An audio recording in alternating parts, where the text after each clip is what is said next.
નમસ્કાર મિત્રો, ધોરણ 12 વિષય ગુજરાતી, પ્રકરણ 2, ખીજડીએ ટેકરે.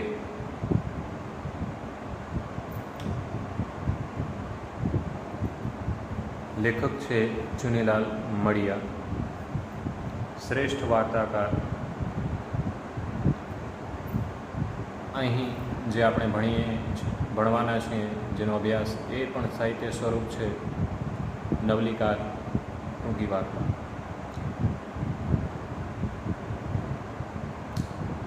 અહીં એક જીવનની વરવી અને નકરી વાસ્તવિકતા એટલે કે ગરીબાઈનું વર્ણન લેખકે ખૂબ ઝીણવટપૂર્વક કર્યું છે. મૂળ પાત્ર છે બોજો, જે ખૂબ ગરીબ છે.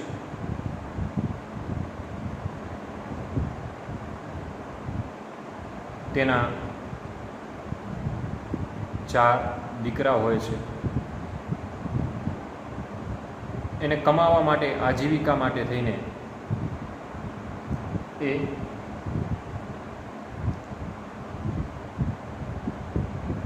પોતાને પૂરું પડે તેટલું નાનકડા એવા કૂબામાં, ઝૂંપડામાં રહે છે અને બાજુમાં એક નાનકડો વાડો છે. એમાં એ વિવિધ પ્રકારના શાકભાજીનું વાવેતર કરે છે, રીંગણા છે કે તેવું. અહીં એક સ્થળ છે એ જે ખીજડીયા ટેકરે તરીકે ઓળખાય છે.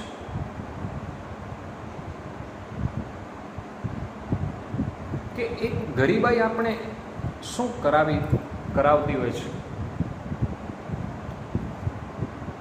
માણસ લાચાર બની જતો હોય છે ગરીબી સામે. એ લાચારીનો ભોગ અહીંયા કેવી રીતે બોજા પર ભારે પડ્યો છે. એક કહેવાતો એક મૃત બાળકનું એક રેશમી વસ્ત્ર લેવા બોજો એ ઠંડીમાં ઉઘાડા શરીરે એ આમ તેમ જજુમે છે. જેને 4 સંતાનનો એવો એક પિતા. સમાજ જીવનની આ એવી વરવી વાસ્તવિકતા એ બોજાના કાળા અને કરતૂતો ભૂલાવી તેના પરિવાર સાથે સહૃદયતાથી લેખકે જોડી કાઢી છે. બોજાના ભયની સામે એક માસ્તર પરિવાર, અમી ભરેલું અભય વચન એ વાર્તાનો એક સુખાંત બને છે. અને એક સર્જક તરીકે ચુનીલાલ મડિયાની વાસ્તવિક સફળતાનો પરિચય કરાવે છે. આ સમગ્ર વાર્તામાં બોજાની લાચારી, એની ગરીબાઈની સામે એવા માસ્તર દંપતીની ઉદારતા કાયમ સ્મરણીય બની જાય એવી એક ઘટના આ વાર્તાનો વર્ણ્ય વિષય છે. સીધા વિષય પ્રવેશ વાર્તા તરફ જઈએ. હિરણના હેઠવાસમાં પટમાં ખીજડીયા ટેકરાની નજીક બોજા કાળુએ દર વર્ષના રાબેતા મુજબ તડબૂચનો વાડો ઊભો કર્યો હતો. હિરણ નદીનું નામ છે. પટ એટલે હિરણ નદીના વિસ્તારના એની નજીક આવેલો એક ખીજડીયો ટેકરો, એની લગોલગ બોજા કાળુએ દર વર્ષની માફક આ વર્ષે પણ એક તરબૂચનો વાડો ઊભો કર્યો. આડે દિવસે તો બોજાનું કુટુંબ નદીના ખુલ્લા પટમાં પડ્યું રહેતું. સામાન્ય દિવસોમાં તો બોજાનો પરિવાર એકદમ નદીના ખુલ્લા પટમાં પડ્યો રહે. પણ સાલ આ વર્ષે શિયાળામાં રીંગણી બાળી નાખે અને ઘોડાના પાણી થીજવી દે એવી ટાઢ પડવા લાગી.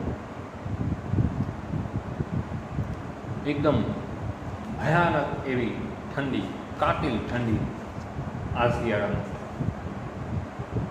કે રીંગણાના છોડને પણ બાળી નાખે, એને ઠારી નાખે ટૂંકમાં. અને એવી ઠંડી આ વર્ષે પડી.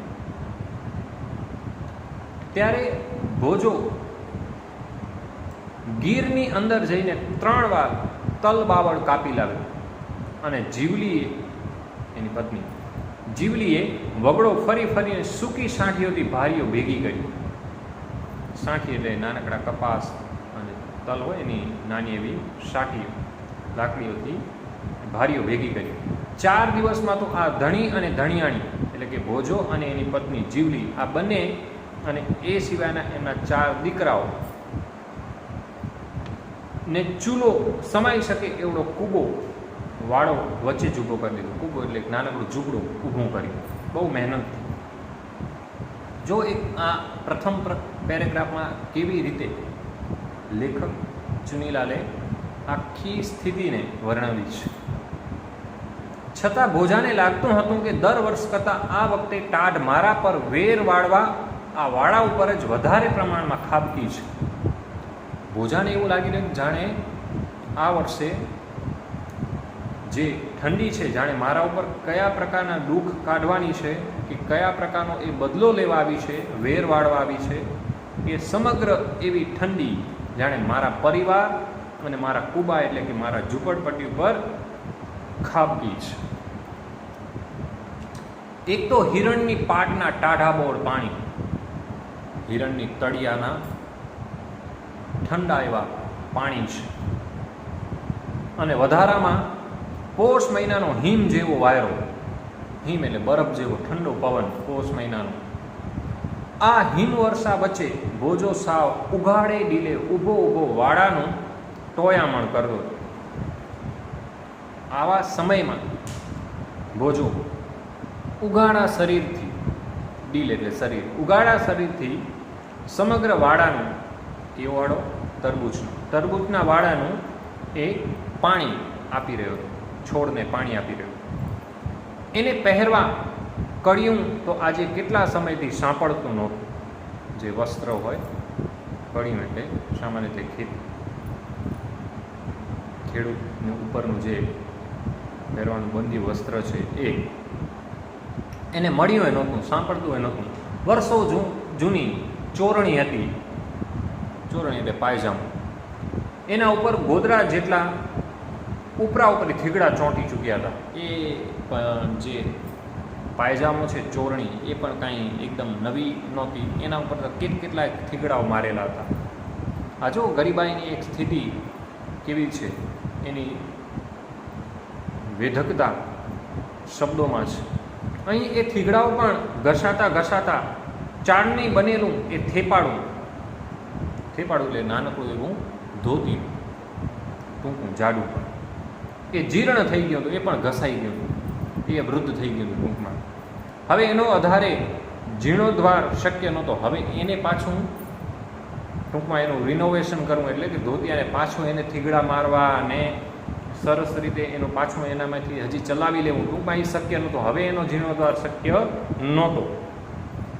ટૂંકમાં એ બધામાં ચાણી એટલે એકદમ કાણા અને પડી ગયા હતા બધા. ટાઢ જીરવવી એ ભોજા માટે નવી નહોતી. ટાઢને સહન કરવી, જીરવ્યું એટલે સહન કરવું, એટલે ટાઢને હવે સહન કરવી એ ભોજા માટે કાંઈ નવી વાત નહોતી.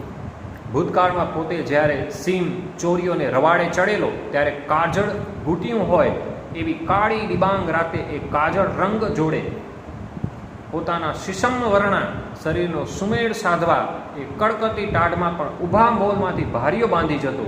છતાં હવે અવસ્થા થઈ હતી અને જુવાનીના ચડતા લોહીના અભાવે સહનશક્તિ પણ હવે ઘટવા લાગી હતી.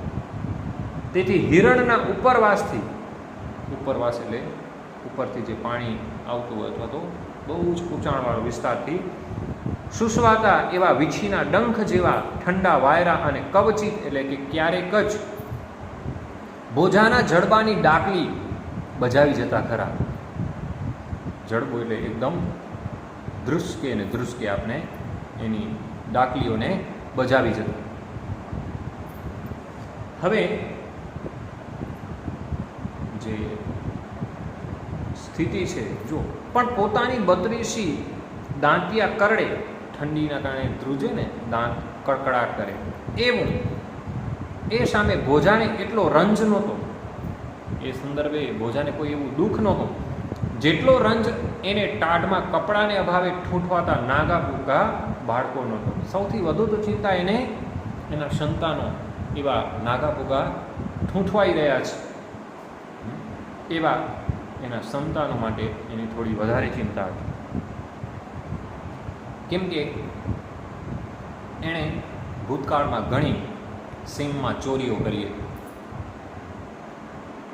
અને કાજળ એકદમ આંજણને પણ કેવો આંજણનો રંગ હોય એવા કાળા રંગ અને શીશમ જેવું, શીશમ એટલે લાકડાના જે શીશમ જેવું વર્ણ હોય એવો શરીરનો સુમેર સાંધવાની કડકડતી ઠંડીમાં પણ એ કામ કરી ચૂક્યો હતો.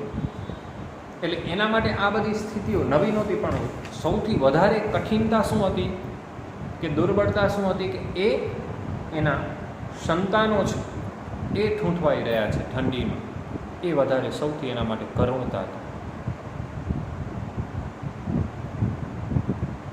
ટોયામણ કરતો કરતો ભોજો કવચિત ટેકરા પાછળ લપાઈને બેઠેલા ગામમાં આવેલી કાપડની દુકાન પર પોતાના મનચક્ષુ માંડતો અને દુકાનની અંદર ઘોડાઓ પર ખડકાયેલી કાપડની થપ્પીઓ પોતાના ચોર નજરે નોંધી લેતો. પાણી છાંટતા પાણી પાતા ક્યારેક એ ટેકરાની પાછળ એક ગામ આવેલું છે, ગામની અંદર એક કાપડની દુકાન હતી, એના પર એની કોકવાર એની નજર મંડાતી અને એ કાપડની દુકાનમાં શેની થપ્પી હતી, એકદમ સુંદર મજાના વસ્ત્રો હતા રેશમી. એ દુકાનવાળાનું નામ માધવજી. એ માધવજી કાપડીઓ ગજના ગજભરે પણ મારા જેવા સારું કટકી લુગડું પણ ફાડે નહીં. ગજ એટલે એક પ્રકારના 40 ગજનું એક માપ કહી શકાય એવું. એ પેલી સ્ટીલની પટ્ટી ન હોય, સામાન્ય રીતે કાપડ છે એને માપવાની, એવી એ ગજના ગજ ભરે એટલી બધી લાંબી માપે, પણ એ અમારા માટે થઈને કે મારા માટે થઈને એક નાનકડું ટુકડું પણ ફાડીને આપે નહીં. બોજા જેવો ભડ માણસ પણ મણ એકનો નિશાસો મૂકતો. ભડ એટલે કે એકદમ બહાદુર. બોજા જેવો બહાદુર માણસ પણ કોકવાર આ માધવજી ઉપર નિશાસો મૂકતો અને તરત જ એનામાં રહેલો ભૂતકાલીન ભોજીઓ, જેણે સીમમાં પણ જે તે સમયમાં ચોરીઓ કરવાની એમની આદતો હતી ભોજાની, એ ભોજીઓ પાછો ધાડપાડું સળવડી ઉઠતો. પહેલો પાછો જે જૂનો ભોજીઓ એનામાં આવી જતો. આ માધવજી એટલે કે માધ્યાની હાટ એટલે દુકાન, માધ્યાની હાટના ઉંબરામાં એક ગણેશીઓ ભરાવું એ ભેગા જ એના ખોખરા કમાળ ભટાર કરતાં ઉગડી પડે અને ખસે, ઉપાડી શકાય એટલું કાપડ ઉપાડીને કૂબા ભેળું કરી દઉં. એને એમ થતી કે હવે આ જે માધવજીના જે દુકાન છે એને આ ગણેશીઓ એટલે કે એક પ્રકારનો જે સામાન્ય એવો એક ખાતર પાડવું હોય ને એના પાસે હથિયાર હોય, એ હથિયાર જે ભરાવું અને એનાથી આપેલું ખોખરું હોય ને પોલું એવું કમાડ એ તૂટી પડે અને એમાંથી હું મારા ખભા પર સમાય એટલા કાપડ ઉપાડી અને મારા કૂબામાં એટલે મારી ઝોપડીએ પહોંચાડી દઉં, ચોરી કરી લઉં. પણ આ ચિત્રની સાથે સાથે એક બીજું ચિત્ર પણ પરાણે આવીને ઊભું હતું. ગામના શકમંદ શખ્સોની યાદી ઉપરથી કૂબાનો સગડ કાઢીને પસાયતાનો બોજાને ઢોર મારી રહ્યા છે. ગુનાની પરાણે કબૂલાત કરાવવા પોતાની ઝાડની ડાળે ટાંગીને નીચે તાપ કર્યો છે. મુદાપાલનો પત્તો મેળવવા કાપડ ક્યાં દાટ્યું છે એ સ્થળ બતાવવા હાથ પગની બાંધી રણગોવાળીઓ બનાવીને ઉપર લાકડુંથી તળાપીટ બોલે છે. એને બીજું ચિત્ર મનમાં ઊભું થયું કે જે શંકાશીલ માણસો છે એ આ કૂબાની સગડ કાઢવા માટે, એટલે એનું ખાસ કરીને જે એની જ્યાં પણ એ આ વસ્તુ કે જે વસ્તુ લઈ જતો ઘણીવાર, જે આસપાસ ચોરી થતી એની પસાયત એક પ્રકારના પોલીસ પટેલનો જે આખો સમૂહ હોય, પોલીસ કહી શકાય, એવા ગુનાની પરિણામે જે કબૂલાત કરાવે ઘણીવાર. કેવી રીતે? તો વિવિધ પ્રકારના ઢોર મારે ને એવી રીતે કબૂલાત કરાવી અને આવા મુદ્દામાલનો પત્તો મેળવવા માટે કાપડ ક્યાં દાટ્યું છે એ સ્થળ બતાવવા હાથ પગ બાંધી અને રણ ગોવાડિયાની માફક લાકડીઓની તણાપીટ બોલે છે. ના, હવે આ ઉતરતી અવસ્થાએ આવા ઢોર મારાથી નહીં વેઠાય. જે તે સમયે તો વેઠાઈ ગયા, ત્યારે શરીર સાથ આપતું હતું, પણ હવે આવું ઢોર માર સહન કરવાની તાકાત રહી નથી. બોજાએ આ જોખમ વહોરવાનું માંડી વાળ્યું કે હવે આવી જો કદાચ હું પકડાઈ જઈશ તો આવી મને માર પહેલાં મળેલી એ તો ત્યારે શરીર થોડું મજબૂત હતું, હવે તો શરીર પણ જીર્ણ થવું છે, વૃદ્ધ થતું જાય છે, એટલે એવી સહનશક્તિ નથી. પહેલાં તો એ લાકડીઓ ખાવાની અને રણ ગોવાડિયાની માફક સહનશક્તિ હતી. આવા જોખમ ખેડવાની આવશ્યકતા જ ન રહે એવો સુભગ એવો સંયમ બોજા સમક્ષ આવી ઊભો. હવે આવી જોખમ ઉપાડવું ન પડે, આવી ચોરીનો જોખમ ન ઉપાડવું પડે, આવી માર ખાવી ન પડે, એ સ્થિતિને ટાળીને શ્રેષ્ઠ એવો સુંદર એવો સંયોગ પ્રસંગ બોજાની સમક્ષ આવ્યો અચાનક. હવે એ કયો પ્રસંગ આવ્યો? ખીજડીયા ટેકરાનો ઉપયોગ નાના મૃત બાળકોને દાટવા માટે થતો હતો. ખીજડીયા ટેકરાનો મોટાભાગે ઉપયોગ કોને કરવામાં, શેના માટે થતો હતો? કે નાના એવા મૃત્યુ પામે એવા બાળકોને દાટી જાય ત્યાં. એની જમીન બહુ કઠણ નહોતી, તેથી સાદી નાનકડી કોષ વડે પણ એનું ખોદકામ એકલે હાથે થઈ શકતું.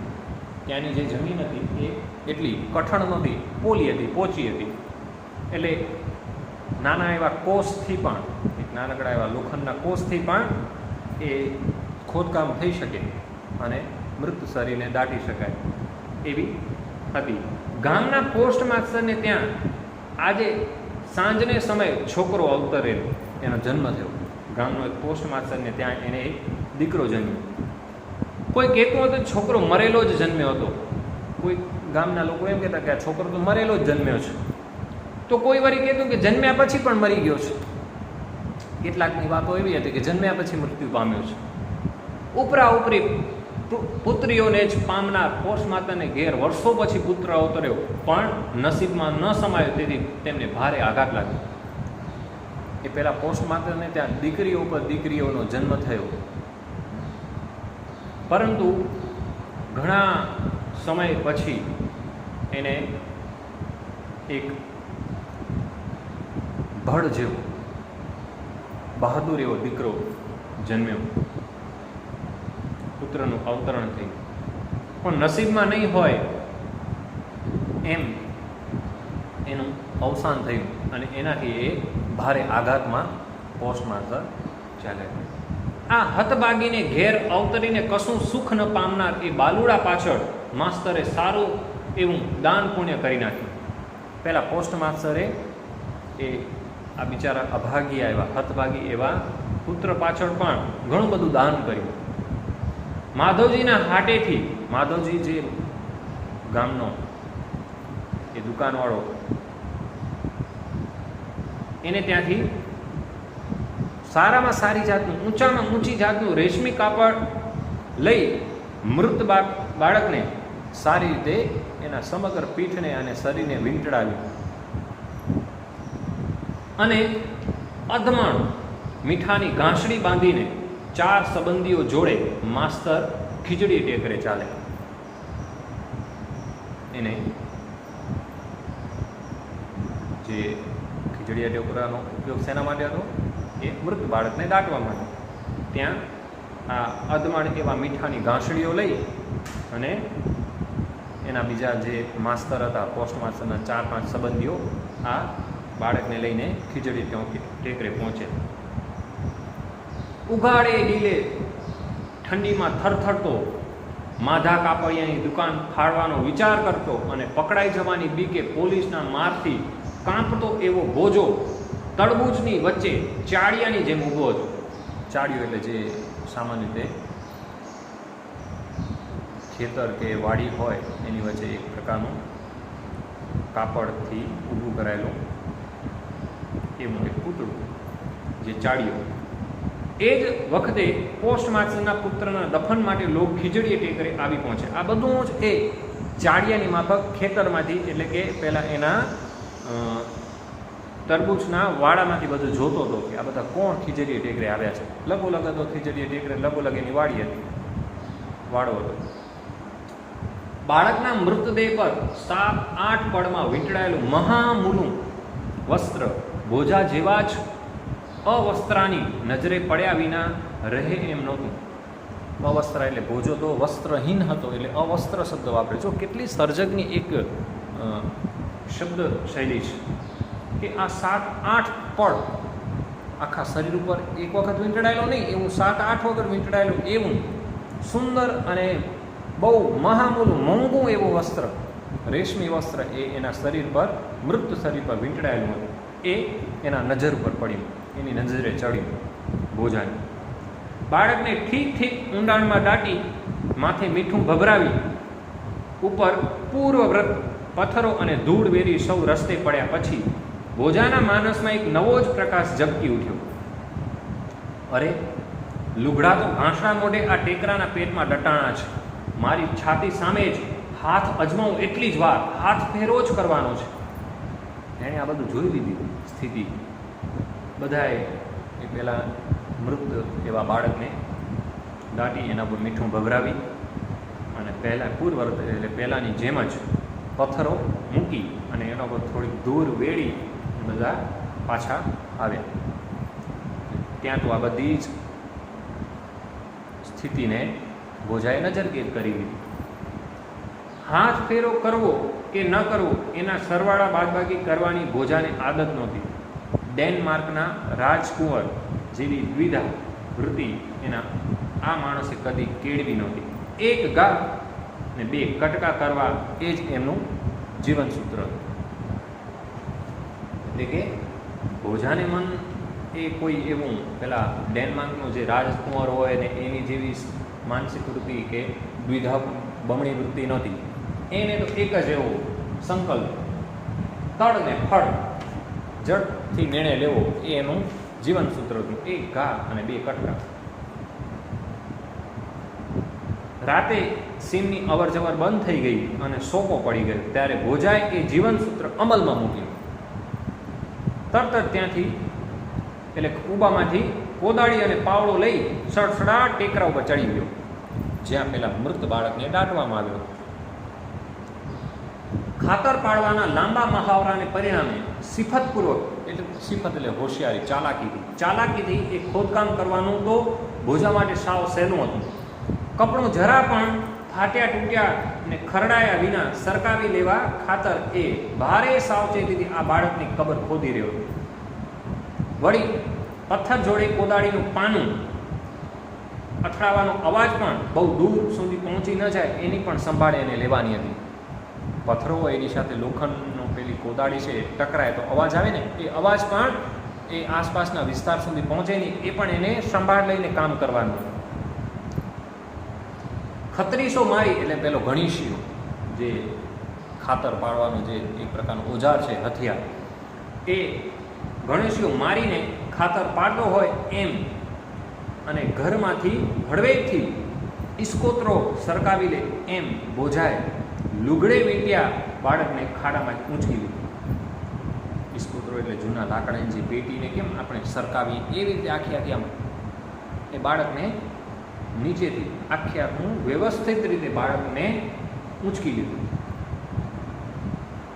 પણ ઊંચકતા જ એણે એક આશ્ચર્ય અનુભવ્યું. હાડ માંસનો એ નાનકડો નિશ્ચેષ લોચો સહેજ સળવળ્યો. એકદમ જે મૃત જાહેર થયેલો છે એવું બાળક જરાક શરીરથી સળવળ્યું. કૂણા હાથ જેવી કશીક વસ્તુ અંદર ઊંચી નીચી થતી હતી. એના નાજુક એવા હાથની આસપાસની વસ્તુ ઊંચી નીચી થતી હતી. બોજા જેવો ભડ આદમી પણ ભડકી ઉઠ્યો. આ બહાદુર માણસમાં ને નવાઈ લાગી કે આ કેમ બાળક, મૃત બાળક આજે કેમ હલી રહ્યું છે? આમ મરેલ છોકરાને દાટવાના આ ટેકરામાંથી જીવતું બાળક ક્યાંથી નીકળ્યું? આ કોઈ ખવીસની રમત તો નહીં હોય ને? એને ઘણા બધા પ્રશ્નો થવા લાગ્યા. કોઈ આ ભૂત પ્રેતની રમત તો નથી ને?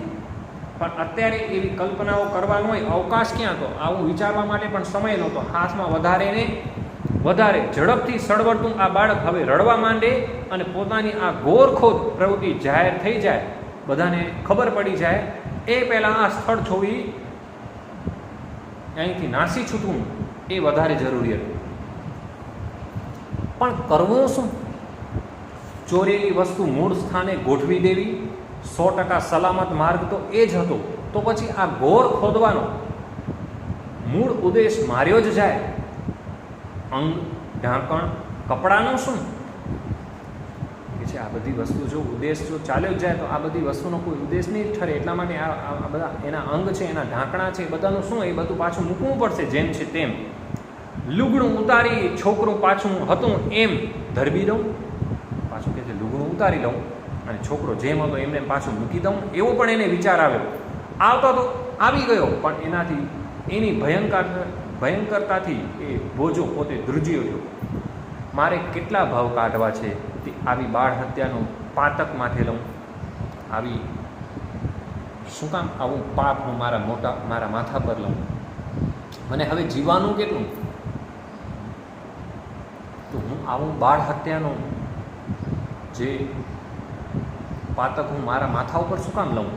એને થોડી ભયંકર રીતે એ ધ્રુજીને એક કહી શકાય ને કદાચ એનો વિચાર બદલાય. હિરણની ઉપરવાસની ભીમપાટ ઉપર ટાઢમાં ઠૂંઠવાતા શિયાળિયાની લાડી સંભળાઈ. શિયાળાનો અવાજ આવે. ગામ તરફથી કોઈનો ખોંખારો પણ કાને પડ્યો. અવાજ પણ આવ્યો. ગામનો કોઈ ખોંખારો ખાધો હોય કોઈ વ્યક્તિએ, કોઈ એનો એ ખોંખારો સંભળાયો. હવે આ ખોદેલી ઘોર ઉપર વધારે સમય ઊભું રહેવું સલામત નહોતું, કારણ કે હવે આ ખોદાઈ ગયેલી આ ઘોર ઉપર વધારે સમય અહીંયા ઊભાય નહીં. કશો પણ વિચાર કરવા રોકાયા વિના બોજો એ બાળકને લઈને સડસડાટ ટેકરો ઉતરી ગયો અને કૂબામાં આવીને ઊભો, પોતાની ઝૂંપડી આવી. ઓરડો ઓઢનાર આઈની જેમ, આઈ એટલે માતા, ઓરડોને ઓઢનાર એવા માની જેમ કૂબો ઓઢીને જ પડી રહેતી પેલી જીવલી એની પત્ની આજે મળનાર ખાપણિયા કપડાની આશામાં જાગતી જ બેઠી હતી. આજે એને એમ હતું કે આજે કંઈક સરસ મજાના વસ્ત્રો કે કંઈક પણ એને મળશે એવા આશાથી એ જાગતી હતી અને એક તાપણાના તાપે ટાઢ ઉડાડી રહી હતી. પણ ભોજાએ જ્યારે કપડાં ઉપરાંત એક જીવતા જાગતા બાળકને પણ રજૂ કર્યું ત્યારે જીવલી ડઘાઈ ગઈ, સ્તબ્ધ થઈ ગઈ. ખીજડીએ ટેકરે અનેક જાતના ચડિતરો અને જીવલીએ જાણ્યા હતા, પણ જીરવ્યા પણ હતા. આજનો બનાવ કોઈ ચડિતર નહીં, પણ પૂરેપૂરો વાસ્તવિક અને અકસ્માત જેવો જ હતો. એવી ખાતરી થતાં એણે એ વત્સલ માતા બની આ નવજાત બાળકને છાતીએ લીધું. એકદમ પ્રેમાળ માતાની માફક પેલી જીવલીએ આ બાળકને પોતાના છાતીથી એણે નજીકથી છાતીથી એને ભેટ્યો. ટેકરાની પોચી માટી અને મટોડીના આવરણમાં, જે ટેકરા પરની માટી કેવી હતી? બહુ ઓછી હતી. એના આવરણ એટલે ઢાંકણામાં છિદ્રોમાંથી પ્રાણવાયુ પામીને પ્રાણ ટકાવી રહેલા બાળકને માતૃગોદની ઉષ્મા મળતા એનો અવાજ પણ ઉઘડ્યો. માતાનો જાણે ખોળો મળ્યો હોય એવા આસ્થાથી એનો અવાજ આવે. તે મધરાત્રે જ ભોજાએ પોસ્ટ માસ્ટરની ડેલીએ સાંકળ ખવડાય. એ જ રાત્રે, મોડી રાત્રે ભોજો ક્યાં પહોંચ્યો? સીધો પેલા જેનો આ એકનો એક દીકરો, જેની દીકરીઓ અગાઉ જન્મેલી, પણ આ એકનો એક દીકરીઓ જે પોસ્ટ માસ્ટરનો હતો એની ડેલી પાસે આ પેલો ભોજો પહોંચી ગયો. પોતે કરવા ધારેલા ગુનાની સવિસ્તર કબૂલાત કર્યા પછી ભોજો શોભીલો બનીને પોસ્ટમાસ્ટરની સમક્ષ ઊભો રહ્યો. ગભરાયો. મૂઠ ભીડેલી આંગળીઓમાં મોંમાં નાખવા મથતા બાળક ભણી પોસ્ટમાસ્ટર તેમની પત્ની આનંદભેર જોઈ રહ્યા હતા. હમણાં મને પોલીસને હવાલે કરી દેશે એવો ભય ભોજાને મનમાં હતો. એને સતાવતો હતો, મૂંઝાઈ રહ્યો. હું તો તમને પહેલેથી જ કહેતી હતી કે દાટવા જવાની ઉતાવળ કરો ના, ડાક્ટરને તેવડાવી પાકી ખાતરી કરાવો, પણ તમે માન્યા નહીં. આવા પુત્ર પ્રાપ્તિથી અડધી થઈ જતા પત્ની મીઠો ઠપકો આપવા લાગી. કોને? પોસ્ટમાસ્ટર. આપણા ભાગ્યમાં હટો તો પાછો આવી પૂગ્યો ને, પેલા પોસ્ટમાસ્ટરે અને કહ્યું. અને પછી ભોજા તરફ ફરીને બોલ્યો, ભોજિયા, તને મનમાં આવે ઇનામ માંગી લે. કશું પણ બોલવાના અત્યારે ભોજાને હામ કે હોશ રહ્યા નહોતા. એ માત્ર હાથ જોડી શક્યો. પોતે કરેલા ગુનાહિત કૃત્ય બદલ ક્ષમા માંગતો હોય એવી રીતે, જાણે કે એણે કોઈ ગુનો કરી લીધો હોય. ચોરી, એક તો એ જાણ્યા વગર કોઈને શબને લઈ આવવું, કોઈ મૃત બાળકને આમ કોણ જાય? એટલે એ બહુ જ ગભરાયેલો હતો કે મને આનો દંડ શું મળશે. વાસ્તવમાં એણે કરેલું કામ, ઉદ્દેશ એનો ખોટો અને ખરાબ હતો, પરંતુ જે પાછળથી જે એનું મન,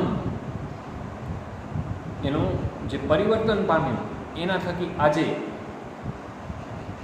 સૌથી પહેલાં તો પેલા પોસ્ટમાસ્ટરે એને કહ્યું, ભોજિયા, તને મનમાં આવે ઇનામ માંગી લે. કશું પણ બોલવાના અત્યારે ભોજાને હામ કે હોશ નહોતા. માત્ર હાથ જોડી ઊભો હતો, જાણે કે એવો વ્યવસ્થિત ગુનેગાર હોય એવી રીતે ક્ષમા માંગતો હોય એવી રીતે ઊભો હતો. અમારે તો આ ઉતરતી અવસ્થાએ દીકરાના નામની દ્રશ્ય દિવાઈ ગઈ હતી. પોસ્ટમાસ્ટરના પત્ની બોલતા હતા, અમારે તો ખાલી છતે છોકરે વાંજિયા જેવું થઈ પડ્યું હતું. છોકરો હોવા છતાં અમે સંતતિ હોઈએ એવું અમારે આભાસ થઈ રહ્યો હતો. તે અમારું નામ લેણું રાખ્યું. પેલી પોસ્ટમાસ્ટરની પત્ની કહે છે કે અમારું નામને ઊંચું કર્યું. તે તારા તો જેટલા ગુણ માનીએ એટલા ઓછા છે મારા વીર. અમારી ચામડીના પગરખા સીવડાવીએ તો તારા ગણનું સાટું વળે એમ નથી. અમારી ચામડીના પગરખા જો અમે સીવડાવી દઈએ ને એટલા, તો પણ અમારું સાટું તને આટલું બદલો ઓછો પડે એમ છે. તે તો એકદમ શ્રેષ્ઠ કાર્ય કર્યું છે મારા વીરા. જટ ઇનામ માંગી લે ભોજા. પોસ્ટમાસ્ટરે ફરીથી બીજી વાર કહ્યું કે હજુ તને જે ઇનામ જોઈતું હોય એ માંગી લે.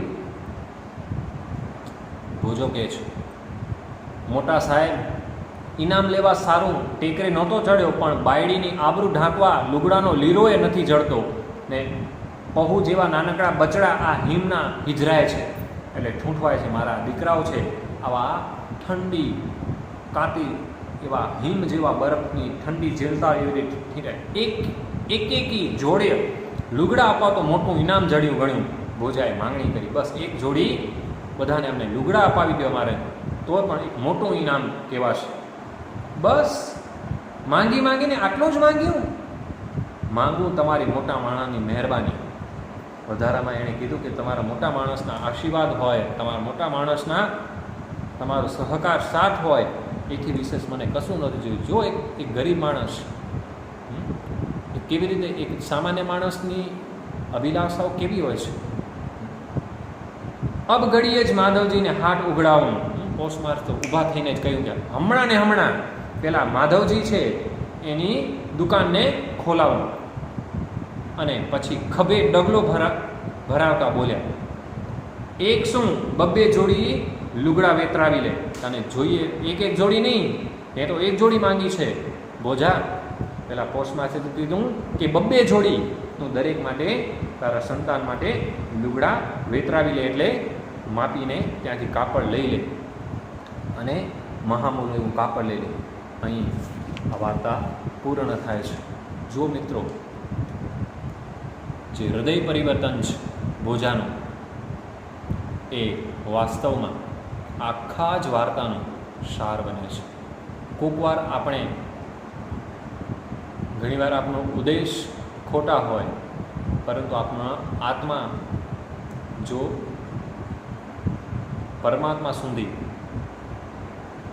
બહુ જ નિષ્ઠાપૂર્વક પ્રામાણિકતાથી જોડાયેલો હોય તો આ સ્થિતિ આપણે પણ અનુભવી શકીએ. ટૂંકમાં આ વાર્તામાં બોજાની એકદમ હૃદયધારક સ્થિતિ લેખક ચુનીલાલ મળીએ ઊભી કરી છે, અને અંતમાં તો જે ગજબની સ્થિતિ આ વાર્તાને અંતે એ પાપમાંથી એનું પુણ્ય થઈ ગયું એ ભાવ સાથે જ એને તો ઈચ્છા હતી કે નાનકડું લુગડું મળી જાય, પરંતુ એને સન્માન સાથે કોઈ પણ પ્રકારની ચોરી વેતરું કર્યા વગર એને આ પોસ્ટ માસ્ટરના હાથે બબ્બે જોડી, એક નહીં માંગેલી એક જોડી પણ બબ્બે જોડી કપડાની દરેક સંતાનને મળવી એટલું જ એણે માંગ્યું. એટલે એક જોડી એણે માંગી, પણ એના બદલામાં એક વધુમાં એ પેલા પોસ્ટ માસ્ટરે મહેરબાની કરી આ બોજા પર, અને જેનું એક પણ બાળક નહોતું એવા સંતાનની પ્રાપ્તિ સંતાનને આજે જીવંત કર્યો, જીવંતતા એક નવજીવન બક્ષ્યું એક બાળકને.